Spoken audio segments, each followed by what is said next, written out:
everyone, welcome back to What Am I Drinking Today? Today is a special day. It's Crazy Hair Day. That's what happened when you wear a toque. It is Christmas, and when Christmas comes, what you do? Treat yourself to something good. Yes, you do. Today, I am doing a cognac. I love cognac, I love scotches, I love any alcohol really, but cognac in particular have a little tendency to make me happy. So, now, what am I doing today? I'm doing a Chateau de Montifaud cognac, fine petit champagne VSOP. Now, this is my take 2 as my first audio. I forgot to plug in my headphones. I swear, I only had a sip. But, let's talk cognac, and after that, actually, as a little warning, this video will be a little bit of a longer one. So, I will do right away the taste, flavors, and whatnot. And if you want to learn a little bit about cognac, about this cognac in particular and whatnot, I will do a little bit of a longer thing after where I talk about cognac in big. So, today, in my fancy beer glass from Brasserie de l'Abbaye des Rocs, which is a decent brewery if you like those type of beers. I couldn't find myself a snifter glass because everything is closed. It is Christmas, and I'm dumb and I didn't think about it. So, this glass is fine enough to get the aromas and all that fun stuff. It is very similar to a snifter, so there we go. What do we have on the nose? One, we have apple pie and pears.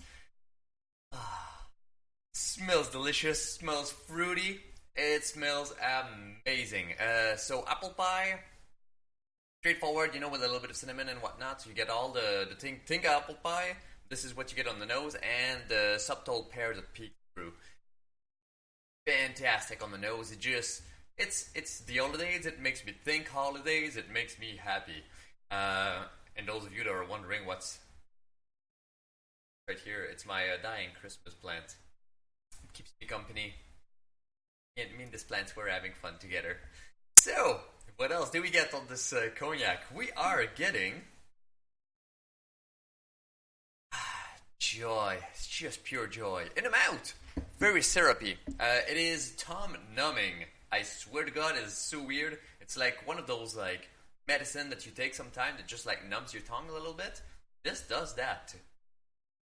I don't know why. It's kind of fun. It does not numb it enough that you cannot talk or start drooling all over the place, but it is a very, very interesting feeling. Aside from that, what do we get? The cinnamon just peeked out so strongly. Very first taste was the cinnamon that came out with the apple and the pear that I was mentioning earlier. Those were very, very subtle. Definitely the cinnamon and almond. A lot of almond. Cognac have a tendency to be either cherry or almond. This one is almond. Straightforward as this. Did I get anything else in there? I took notes here. Not really. It's too many flavors, too much stuff. Most of them are too subtle for me to be able to just describe them quickly after one little sip. But the finish, I'm at this point possibly at the 10-minute mark. I'm still enjoying it. It is starting to fade away quite a bit now, but 10-minute mark and I'm still enjoying this cognac. After one sip, it is fabulous. I do recommend it quite a bit. It is around the $100 mark, and it is a wonderful, wonderful gift for anybody that likes cognac in your family or yourself. Treat yourself to something good. Chateau de Montifaud. Good produce. Now that this part is done, let's talk a little bit about cognac. What is a VS? What is a VSOP? What is a XO, XXO, triple XO? If you guys have never seen that, a bottle of triple XO is usually in a crystal bottle, and they're fancy ass bottle. Just like the bottle alone usually is worth $1,000. That's not even with the alcohol in it yet, so it gives you an idea. So VSOP, what does it stand for? It is Very Superior Old Pale. I think it says itself in the name what it is. It is an exceptional cask or exceptional wine that they age and distilled and all that fun stuff. So now I mentioned a few things that may confuse you. Let me describe it. Let me read you first what I see on the screen here. A VSOP, for Very Superior Old Pale, also called Reserve, is a cognac which youngest eau de vie. Eau de vie is brandy in French and big. So a cognac in which youngest eau de vie is between 4.5 and 6.5 years old. Very precise. And I will describe that a little bit after. A cognac may be sold when its youngest eau de vie reaches a minimum of 2.5 years old as of the first day of October following the harvest of the grape. Only the year of storage in oak barrels count to determine its age. Once transferred into glass, the cognac stops maturing and it stands still. So, in big, what do we understand here? Cognac, which is youngest eau de vie, is between 4.5 and 6.5 years old. So what it means? So to make a brandy, you take fruit. Usually, in the case of cognac, normally it is grapes. So it's like a wine that is aged, and then you distilled, and then you distill it again. So if you distill it once, it becomes a brandy.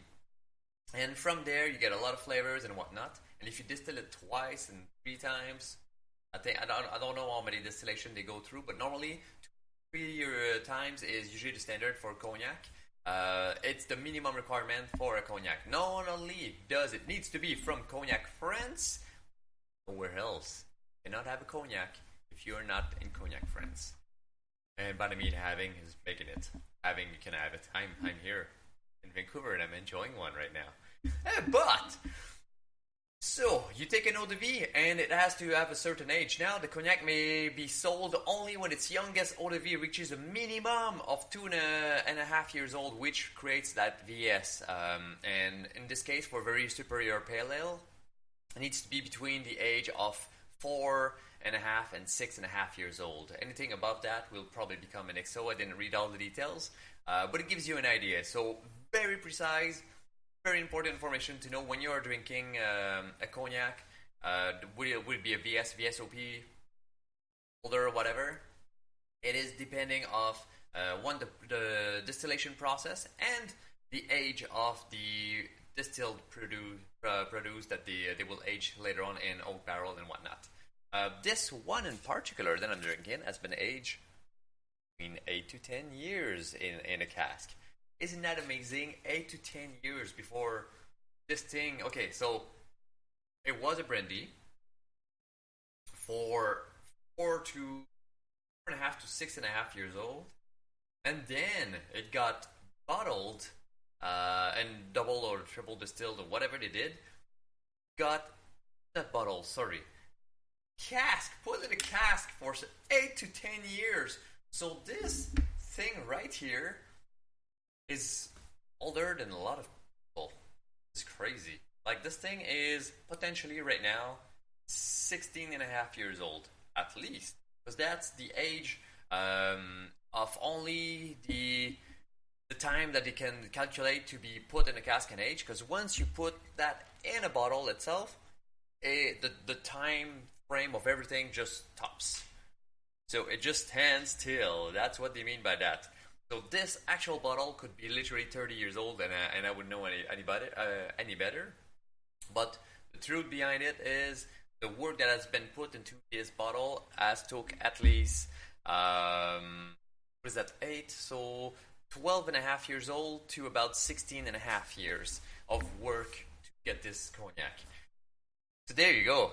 Now you understand a little bit the implication of what needs to be done to make a cognac, or in this case, a very superior old pale. So this one now, I don't know if they don't tell me when it got bottled. I know you can have it into a wooden cask, which is possibly the original way that it was boxed. But I bought it at a liquor store without the box. Maybe I should do something about that. Go and get myself the box or something to know all the information. But there you go, you have it. Super fancy alcohol. Now, if you do not know anything about cognac, I do recommend and suggest strongly go get yourself a brandy. Maybe the Napoleon. Napoleon is very, very good. You get yourself a little bit. You don't drink that too much. You want that to last at least 2-3 weeks. Please do yourself a favor. Do not drink that in one day. it'd be not doing it justice. Some people doing that over like months, if not years. I do not recommend years because once it's open, it will potentially start to lose its quality and evaporate and all that not fun stuff, all the bad stuff. But very good quality. There you go. You have it. That's how you would enjoy a cognac. Sniff it from high above. You don't want to put your nose too much in there. You don't want to start having your eyes watering because of the strength of the alcohol. But you also want to have the subtlety of the aromas. And once in mouth, it's up to you. It's not quite like a scotch where people like doing their scotch different ways and stuff like this. Whiskeys in general. This one, I recommend just straight up. Usually eat up the glass to get the aroma, especially at the beginning. After that, you just heat it up with your hand. But you can drink it with ice, if you want it. It's not doing it justice, but you can do it because it will help you maybe separate the flavors a little bit. But you will lose the quality. But there we go. You have it, guys. That's it. I will stop talking. I'm gonna go and enjoy this. Maybe do laundry. Keep company to my dying plant behind there. Need love. I'll love it. I'll love my plant. Guys, subscribe. Down there at the bottom, there's a button, subscribe. For more, comment, share. Please do comment, because I hear a lot of people talking to me on the street, at work, and whatnot. Do it on a YouTube channel too, because this is great. Communication helps. I will remember a little bit better what you want me to try next and whatnot. That's it. Go ahead, leave me some comments. Subscribe to see more, and I will see you shortly enough, I hope. If not, enjoy the holidays, guys. Merry Christmas if you see that today, and we'll see you soon. Bye-bye.